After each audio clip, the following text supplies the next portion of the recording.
할렐루야 중고등부 친구들, 지난주에는 여러 가지 성령의 은사에 대해서 나누었죠? 오늘은 은사의 목적이라는 제목으로 공과를 나누려고 합니다. 기도로 시작하겠습니다. 사랑의 하나님 감사합니다. 하나님께서는 믿는 사람들에게 각자 성령의 은사를 주십니다. 날마다 성령 충만하여서 은사 받기를 기도하는 우리 친구들이 되게 해주시고, 오늘 이 시간 하나님께서 은사를 주시는 목적을 깨닫는 귀한 시간이 되게 해주세요. 예수님의 이름으로 기도드립니다. 아멘. 미국의 뉴저지주에서 있었던 일입니다. 거리에서 떠도는 개 한 마리가 발견되었는데 털은 다 빠지고 얼굴에는 큰 상처까지 있어서 너무나 보기 흉한 모습이었습니다. 그 개는 곧 붙잡혀서 보호소에 갇히게 되었고 머지않아 안락사하게 될 상황에 처하게 되었습니다. 그런데 보호소의 사육사가 그 개의 특별한 점을 발견하게 되었습니다. 그것은 그 개가 기러기 때만 보면 사납게 지저대고 쫓아가려고 발버둥 치는 것이었습니다. 사육사는 갑자기 얼마 전에 신문에서 보았던 기사가 떠올랐습니다. 공항 주변에 기러기 떼가 많아서 기러기 떼가 비행기에 부딪히는 사고가 나서 처리하거나 기러기 떼를 쫓아내는 데 많은 비용이 든다는 것입니다. 사육사는 그 개를 공항 관리팀에 가져다 주었고 그때부터 그 개는 물 맞는 고기 마냥 온 활주로 주변을 뛰어다니며 기러기 떼를 쫓아냈습니다. 그 개가 1년에 절감해주는 비용은 약 30억이 넘었답니다. 공항에서는 그 개가 너무 고마워 터빈이라는 이름도 지어주고 표창장도 주었답니다.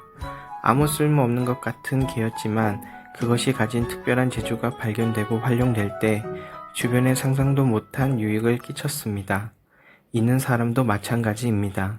보잘것없어 보이는 은사라도 그것이 잘 개발되기만 하면 주위 사람들을 위해 크게 유익을 끼칠 수 있습니다.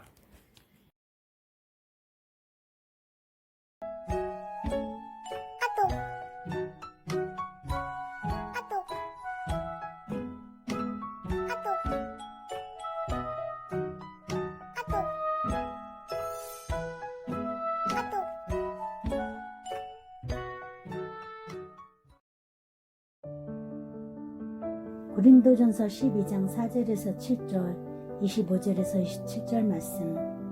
은사는 여러 가지나 성령은 같고 직분은 여러 가지나 주는 같으며 또 사역은 여러 가지나 모든 것을 모든 사람 가운데서 이루시는 하나님은 같으니 각 사람에게 성령을 나타내심은 유익하게 하려 하심이라. 몸 가운데서 분쟁이 없고 오직 여러 지체가 서로 같이 돌보게 하셨느니라.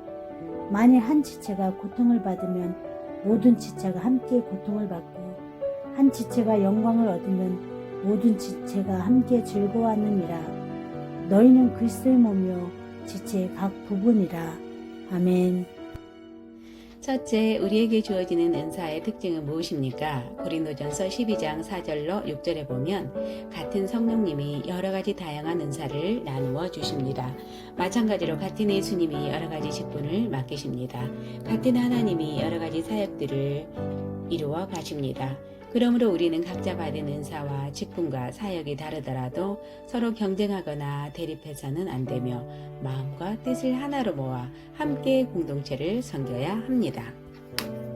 둘째, 성령께서 은사를 주시는 목적은 무엇이 있을까요? 7절에 보면 공동체를 유익하게 하기 위해서입니다. 성령님은 우리에게 각종 은사를 주셔서 공동체에 유익이 될 수 있도록 잘 섬기게 하십니다.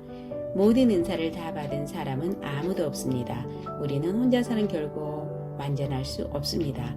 그래서 우리는 공동체를 이루고 각자 받은 은사대로 서로가 서로를 섬기게 하셨습니다. 따라서 은사를 받은 사람은 받은 은사는 자랑하거나 혹은 우월감을 가져서는 안 되고 오히려 겸손한 자세로 공동체를 섬기는 일에 그 은사를 잘 활용해야 합니다. 그런 사람에게 하나님께서 큰 상을 주십니다. 셋째, 공동체에서 각자 받은 은사로 서로 섬기는 모습은 어떻게 비유되고 있습니까? 25절로 27절에 보면 전체로서의 교회는 예수님의 몸이고 그 교회를 이루는 한 사람 한 사람의 성도는 그 몸의 각 지체들입니다. 성도는 교회 지체로서 서로 지체의식을 가져야 합니다. 지체의식은 크게 다음에 3가지로 설명될 수 있습니다. 1. 평등의식. 몸에는 눈, 귀, 코, 손, 발 등 여러 가지 지체가 있지만 어느 것이 더 귀하고 어느 것이 덜 귀하다고 할 수 없고 모든 지체가 똑같이 소중합니다. 모두가 다 하나님의 형상이요 주께서 피 흘려 구원하신 귀한 영혼들이기 때문입니다. 2. 연대의식. 성도는 한 몸 이룬 지체로서 서로서로 교통하며 아픔도 기쁨도 함께 나눌 수 있어야 합니다. 만일 한 지체가 고통을 받으면 모든 지체도 함께 고통을 받고 한 지체가 영광을 얻으면 모든 지체도 함께 즐거워해야 합니다. 즐거워하는 자들로 함께 즐거워하고 우는 자들로 함께 울 수 있어야 참된 지체입니다. 3. 책임의식. 우리는 나 한 사람이 나 맡은 자리에서 최선을 다하지 않으면 교회 전체에 영향을 준다는 사실을 깨닫고 늘 자기 위치에서 자기 책임을 완수해야 합니다. 이는 마치 손이 자기 상임명을 감당하지 않으면 온몸이 불편을 겪고 만일 손이 없어지게 되고 만다면 나머지 몸 전체가 불구가 되고 마는 것과 동일한 원리입니다. 나누고 실천하기. 첫 번째, 공동체 안에서 영적으로 도움을 받은 것이 있다면 나누어 봅시다. 우리는 혼자 신앙생활을 하는 것이 아니고 공동체 안에서 서로 도움을 주고받습니다. 내가 힘들 때는 누군가의 도움을 받았고 내가 충만할 때는 누군가에게 도움을 주었지요. 그런 부분들을 서로 나누어 봅시다.